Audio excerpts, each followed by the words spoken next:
Hang on, why am I just finding out that there's one major issue that makes these cars catch on fire? Let's look into it. What's up guys, welcome back to the channel. So come to find out, there's one major issue that makes these cars catch on fire. And if you remember the 360s in the early 2000s, you'd see posts of them online just engulfed in flames. And the major issue is that they tend to leak from the top of the fuel pumps on both sides.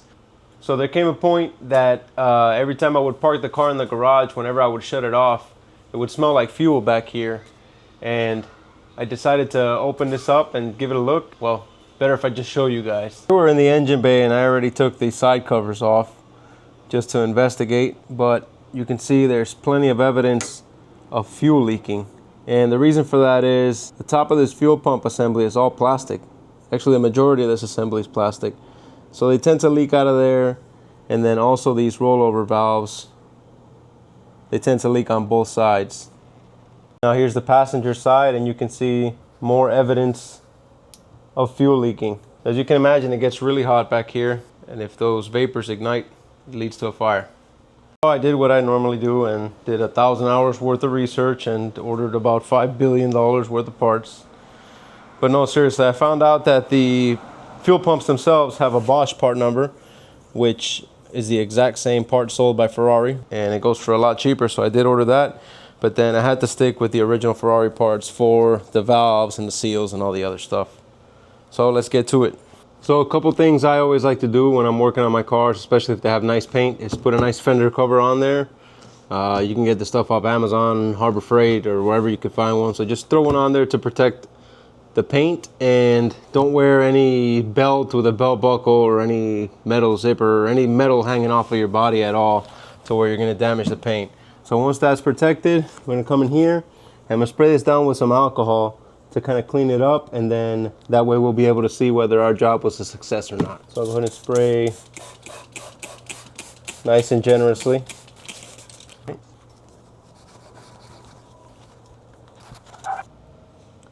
All right, so before going any further, I decided to double check and make sure I had everything. And it's a good thing I did, because I forgot to order the ring nut, the part that goes up top. So at least we cleaned up. We'll have to continue another day. Whose Ferrari is this?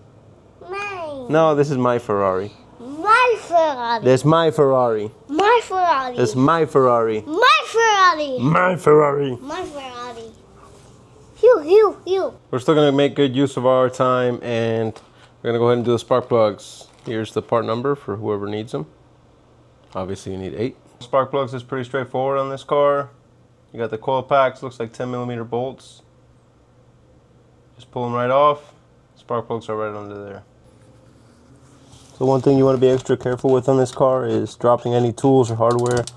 Just because you got the tray down there, meaning that that part's not going to fall straight to the ground. It's going to fall onto the tray. And you're either going to have to fish it out or drop the tray. Just a pain in the ass. So I'm kind of just undoing the clips on all of them before I take them out. There we go. Should just slide right out. There we are. We have a coil pack. And to get the plug out, you can use your standard 16mm spark plug socket.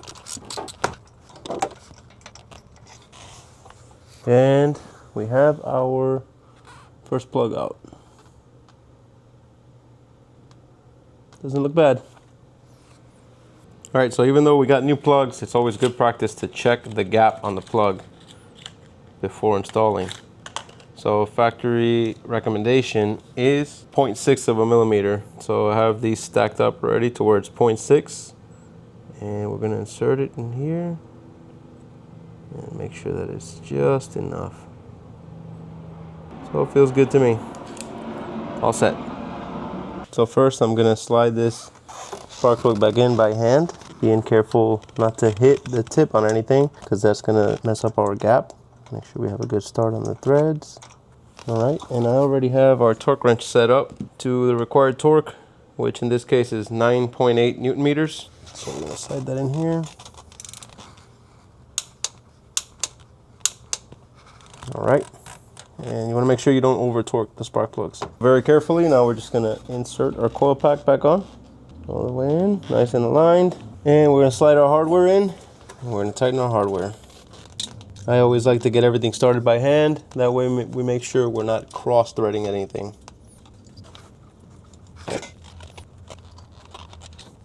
Remember, this doesn't have to be crazy tight. It's good. Good to go. We'll clip this bad boy in. And you heard that click, that means it's in. Double check. All right, now we're just gonna repeat those steps for the other 7.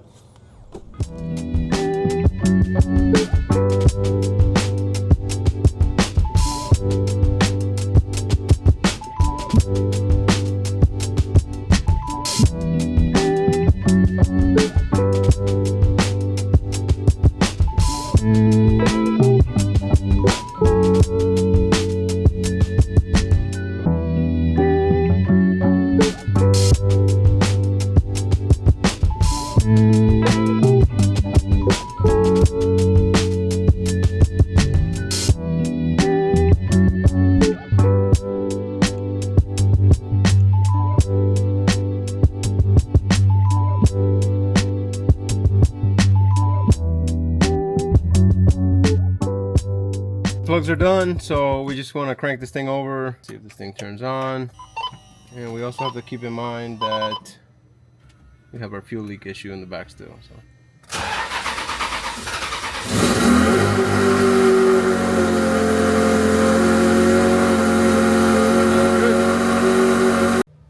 So we added the fuel pumps on there, and we're done with the spark plugs. All right, and we are back, guys. We finally got our parts in that we were waiting on.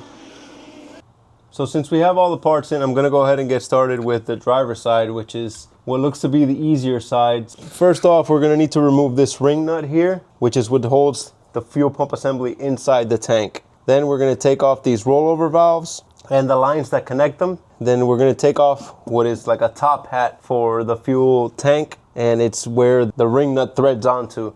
You need to remove this so you have ample space to tilt the fuel pump and get it out of the way.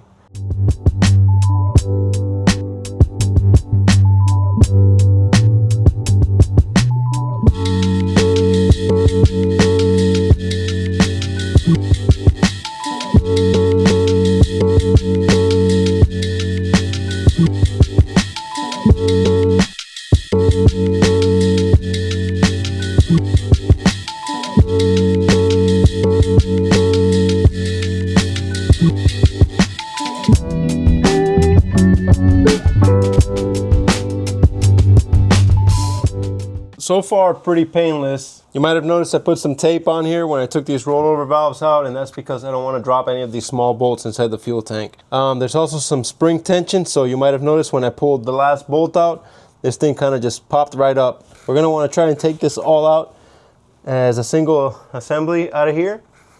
And you got to keep in mind here on the driver's side, you've got the little arm with the fuel level sensor on it. Let's see how it comes out. Just letting whatever fuel is in the bucket, I'm letting it fall out. Almost there. Gotta guide the arm out. The floater. There we have it. Driver's side fuel pump is out. So here we have our old parts, and we'll go ahead and give that a good cleaning before putting it back in. But you can see how discolored the plastic is on this ring nut and on the top of the fuel pump here. Generally, this is where it leaks from. Somewhere in here there's a crack and it leaks fuel while it's pumping. It's obvious when the car's running and you dry this up and then you see it get wet with gas again. So let's clean this up and get our parts ready to install. All right, so here we have the new pump. So this is made out of supposedly out of a different plastic. I guess it can withstand the heat a little better. So I already inserted the new seal, and you see it's looking shiny. I did use a little bit of petroleum jelly just to lubricate it up so it doesn't go in there dry or pinch itself. Next up, I'm gonna go in the fuel tank, or on top of fuel tank, I'm gonna replace this O-ring. We'll start putting that top hat in as well as the fuel pump. In here I cleaned up the channel and replaced the O-ring with the new. Again, I put a little bit of petroleum jelly on the O-ring just so that it doesn't bind up whenever I put the top hat on there and that it's not going on dry. Let's try to get this bad boy in here. Hopefully only one swoop. So get the stick in there first.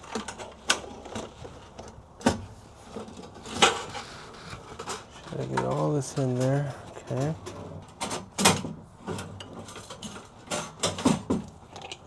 Right, so at the bottom of the tank, it's got like a cup where the cup of the fuel tank, I guess, whatever you want to call it, the little bowl of fuel tank has to sit inside of that cup. And that's what I was feeling around for. So now it's in there, so I don't feel the bottom moving around anymore.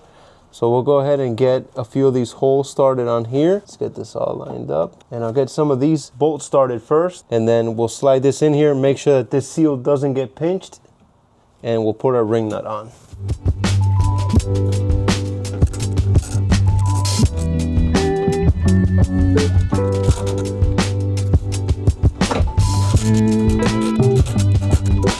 So now that we got it started, I'm gonna go ahead and put the rest of these bolts on. Since we can't put them on after the ring nut is on, we'll tighten those down, and then I'll catch up with you guys when we're ready to put our ring nut back on.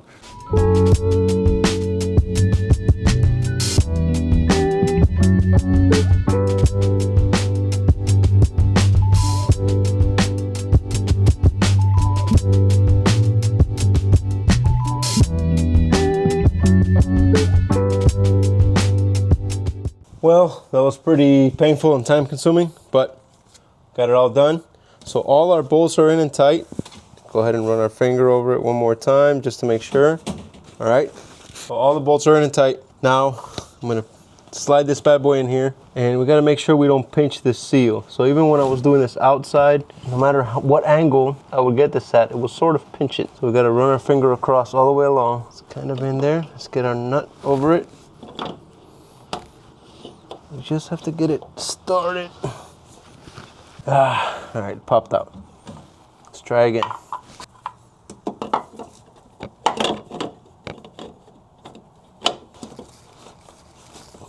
Okay, I think we got it started. Take a breather. Again. Okay, so that one was a little painful. What ended up working for me was I pulled the O-ring off of the top of the fuel pump and I inserted it into the panel itself, and then slid the fuel pump into the panel and got this threaded on there. It wasn't going on there any other way. It took me about 30 minutes to get that ring nut on there. But now it's on there and it's tight. So let's continue with the rollover valves and hooking up our fuel lines. The first of the rollover valves, I already put the new O-rings on there with a little bit of petroleum jelly. This guy goes over here. So we're gonna go ahead and insert it, and it just takes a turn to lock. That's it, it's good. Let's get that second one on. I already cleaned the mating surface best I could here.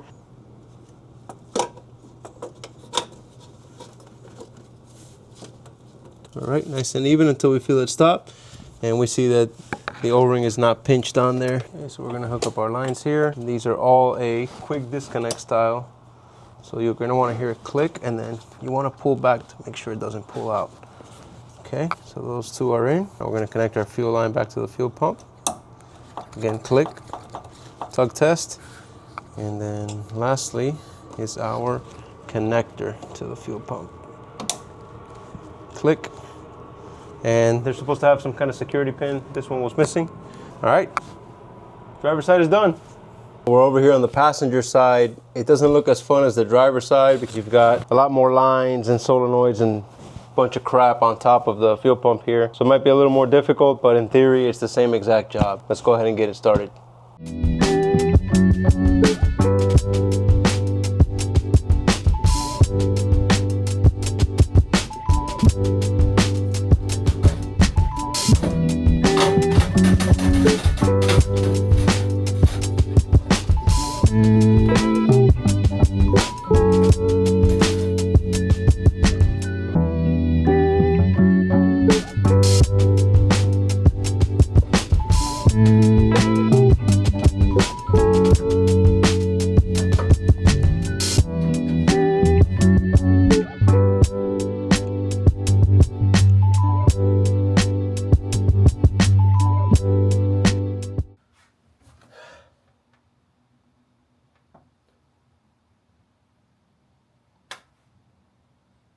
Ring nut is on.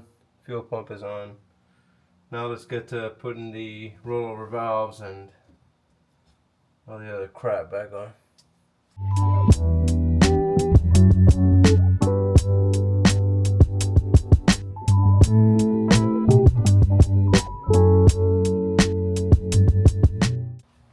Alright, so we got both pumps in, all the rollover valves. Right now it's 1:49, almost 2 in the morning, so I'm gonna go ahead and wrap up for the night. We'll go ahead and do our ops checks and leak checks tomorrow morning.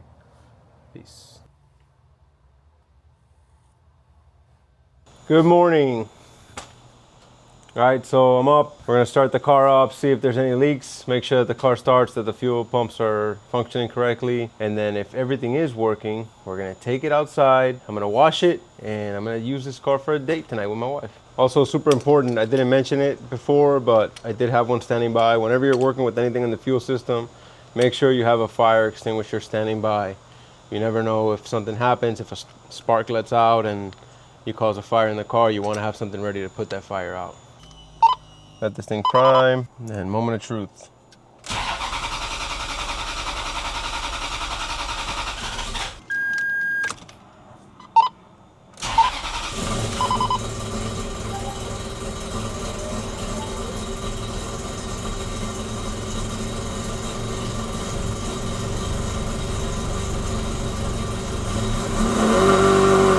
All right.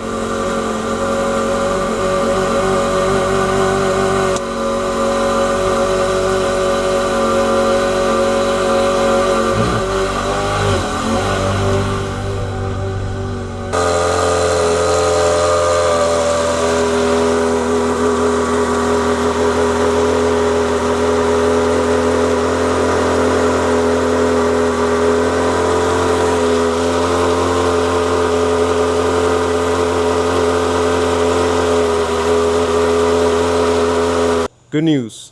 Took the car out for a spin. No leaks on either side, so we're gonna go ahead and put those side covers back on, and then we'll give this thing a wash.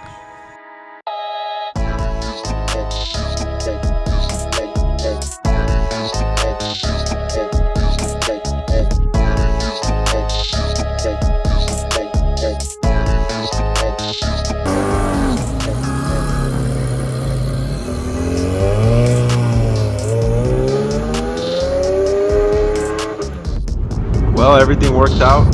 Finished the car on time and got to take my wife out on a date. It's the first time I take her out of the car. And needless to say, we both had a blast.